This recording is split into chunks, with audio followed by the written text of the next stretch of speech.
This is following a big sell-off on Friday. And you're saying, okay, what am I going to do? This market is becoming uninvestable. Even the good names I'm buying are starting to get nailed. You're looking at companies like agriculture, energy are getting nailed.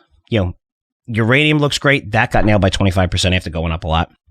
I covered it last week. The reason why things continue to sell off is because of uncertainty. That uncertainty is coming from the Fed. And the Fed came out, and we covered this last week, but last week they came out and said, look, 75 basis point hike is off the table. And for some reason, the market went up 1,000 points and saw that as a positive. I thought it was a negative. Okay, the Fed, again, you think they will learn, painted itself in a corner. And I think they made a huge mistake, and you're seeing that. So a 1,000-point rally lasted for what, a day? And every day since then, we've been getting crushed, just about almost every single day. Now, when it comes to marketing, when it comes to, you never want to limit yourself in anything, right? If the data changes, you're going to get aggressive and change, right? So everything should be on the table. Everything in this type of market, the market's crushed, everything should be on the table. You see inflation running wild, because if we still see inflation rising over the next few months, which is likely, and I cover that, especially with energy and agriculture, the Fed may have to raise by 75 basis points or higher. And my take was last quarter, raise by 1%. Cover that even into the meeting. Raise by 1% now. Why? We all know where you need to be. We all know where you need to be. It's at least at 2.75%. It's over 3% really.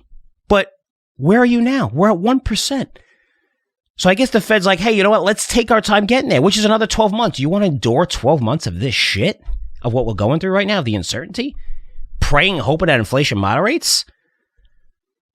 I mean, I'd rather we get there sooner to those rates, and inflation does moderate. The Fed now has more ammo to lower rates, right? Now they're in control of the market again instead of the market controlling them, because the market is controlling their every move, and they're at the mercy of the market, which is extremely dangerous, and that creates uncertainty because no one knows what anyone's going to do, because the market's based on sentiment and feelings, and where are people going to stop selling? We don't know. But if we have some certainty, like we did even in COVID, hey, we'll lock it down everything, but we're spending trillions, and we're going to give you loans, and we're going to, help you guys out. And then when did the certainty come during the credit crisis? All right, which is a great move by Bernanke. And I know people hate the Fed and everything, but I thought it was brilliant. Hey, listen, we need stability. Let's capitalize the banks and make sure everyone's money is safe and you have nothing to worry about. And that's when sentiment changed. And that's when the market took off.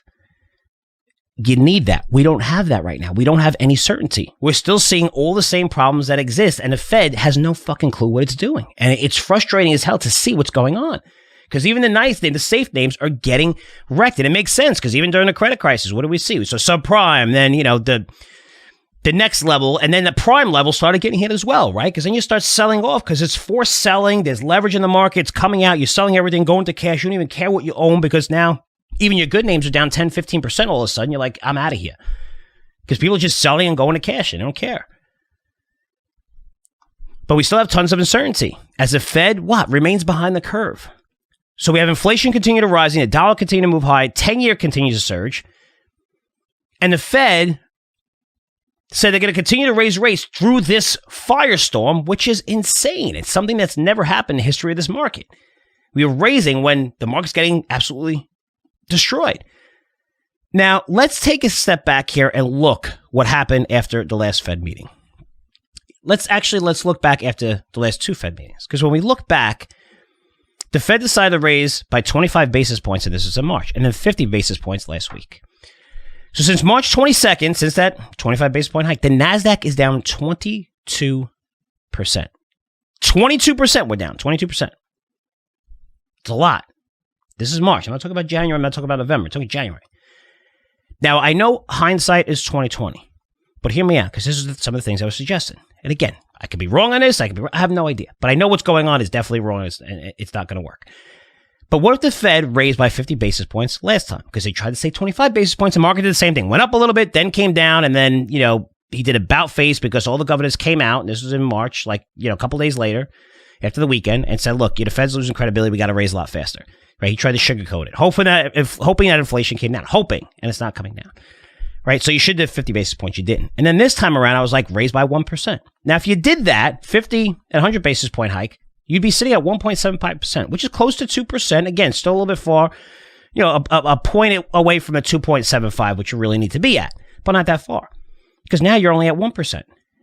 Now, if the Fed did that and raised by those amounts, again, what I was suggesting and pounding the table for, not saying I'm right or wrong, but do you think the NASDAQ would be down more than 22%? I don't think so. I mean, 22% is massive.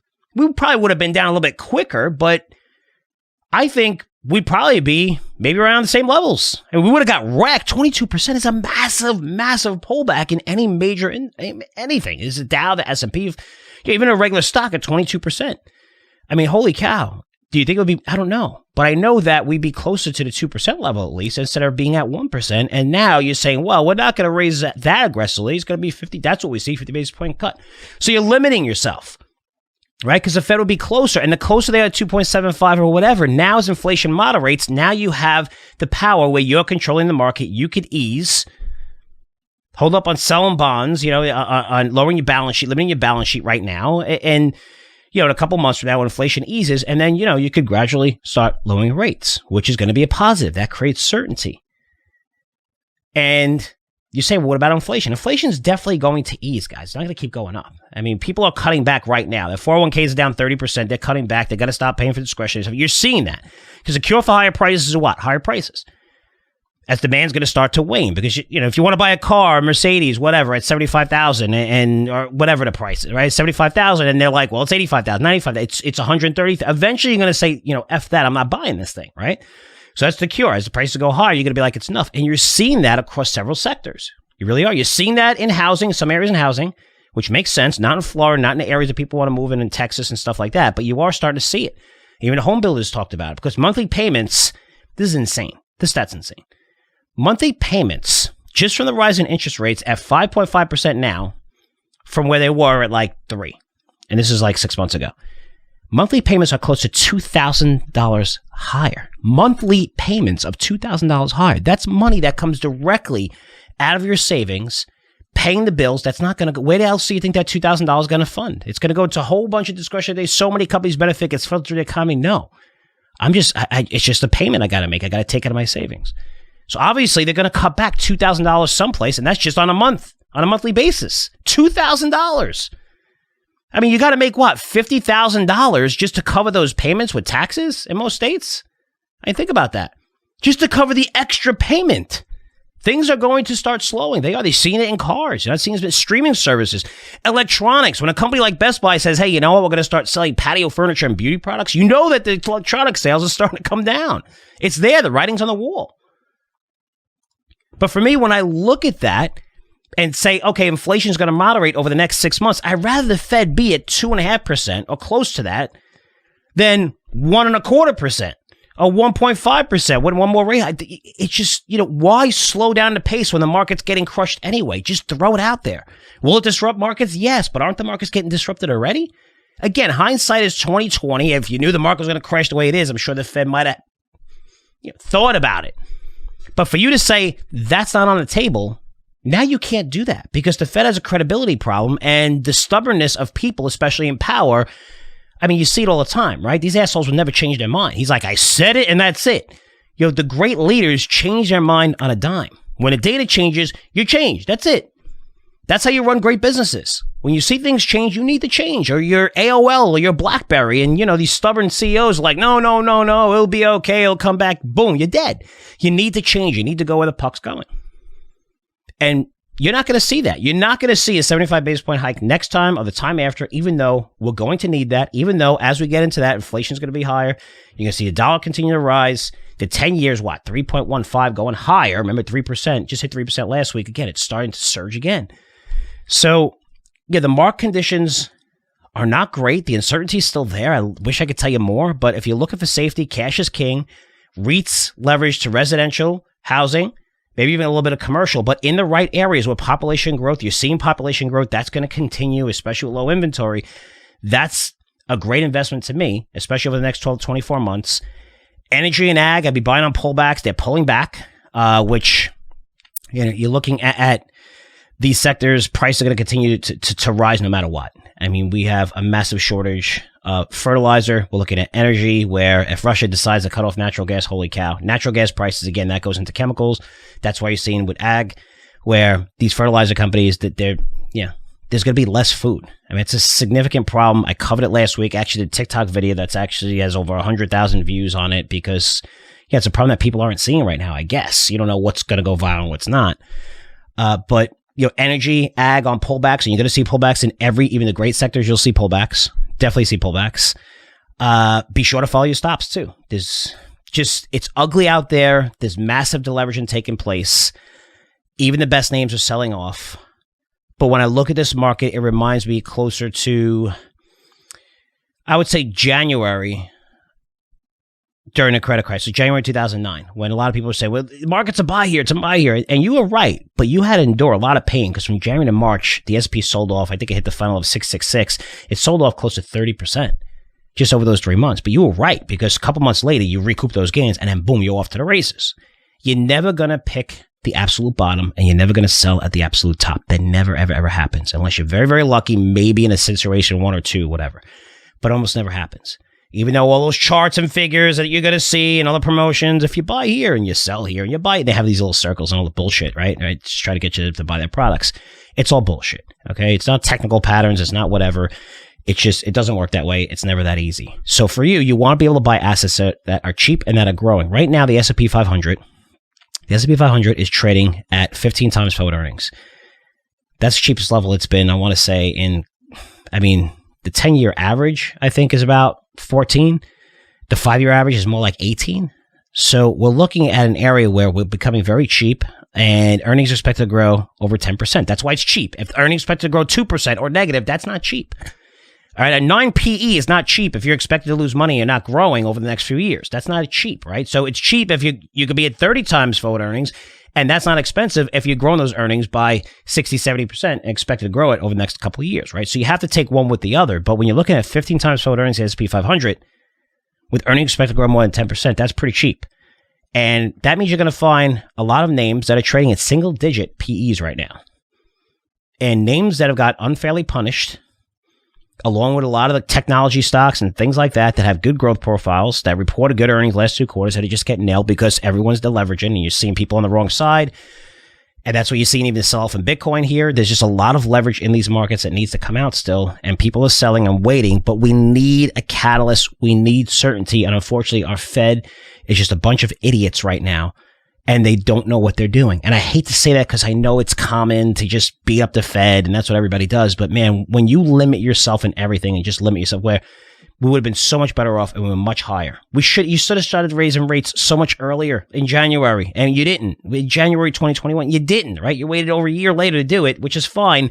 So why not do it quickly? It's going to hurt. It's going to be painful. We're all hurting. We get it. We're all fucking hurting. So just do it. Stop sugarcoating it and praying that inflation is going to moderate sooner than later, because if it doesn't, nobody has certainty in this market. And you're crushing this market right now, doing something that's unprecedented, where you're aggressively raising rates, shrinking your balance sheet at a time where the market's getting destroyed and the average American is getting destroyed. And a lot of this was created by you. It could have been prevented if you started raising just a year ago from now, or 18 months ago, which you were supposed to do when all asset prices hit record highs. That's the past. Let's not look at the past. Let's look forward. Stop sugarcoating this. This is shitty conditions. You need to raise aggressively. This way you have the power. You'll be more in control of the markets, and you can stimulate the markets when inflation moderates, which it will. It will moderate. It will moderate. We're seeing it. We're seeing those cracks in the foundation. It's more than just cracks now across a lot of different industries. You're going to see it in unemployment. You're going to see it when we hit a recession. But let's just get up there. This way you have more power to control it, because we know what happens with the markets, guys. We know what happens. If you pull up a chart of the S&P 500, even of today, and pull it up since it became 500 companies, just pull up on CNBC, long-term chart. You're going to see a chart that starts low on the bottom and goes almost all the way up. Over time, stocks do great. Over time.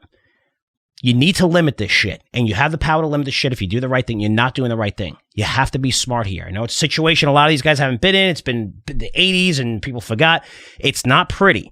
But buying stocks at this level, you're going to endure some pain, but 18 months...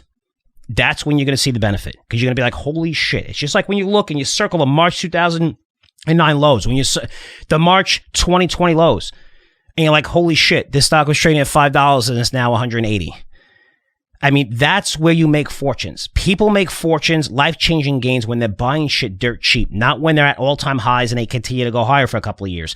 It's the smart people that buy assets when they're dirt cheap during times like this, using the stupidity of the Fed and our government to buy asset prices dirt cheap that are really good. You're going to endure a little bit of pain.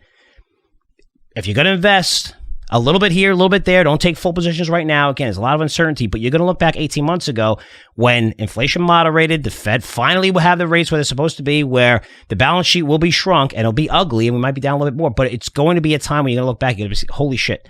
Like, this is one of those times where if you're sitting on cash, which you should have cash on the sidelines, this is one of those times that makes a lot of sense to start picking away when everybody wants to sell and you feel like, hey, I got to get the hell out of the market. It's usually the time that you should be buying. We're close. We're almost there. We just need some kind of catalyst, some kind of uncertainty. It could be provided by the Fed. It hasn't been. Hopefully, we'll see more aggressive rate hikes going forward, and they won't just limit it to 50 basis point hikes, because you might get away with that. You need inflation to moderate. I just don't see inflation moderating over the next 3 months. I hope I'm wrong on that. Because if I'm wrong on that, that means everyone's going to be okay. That means everybody's going to make a lot of money. I hope I'm wrong on that. What I'm seeing with the data doesn't suggest that. So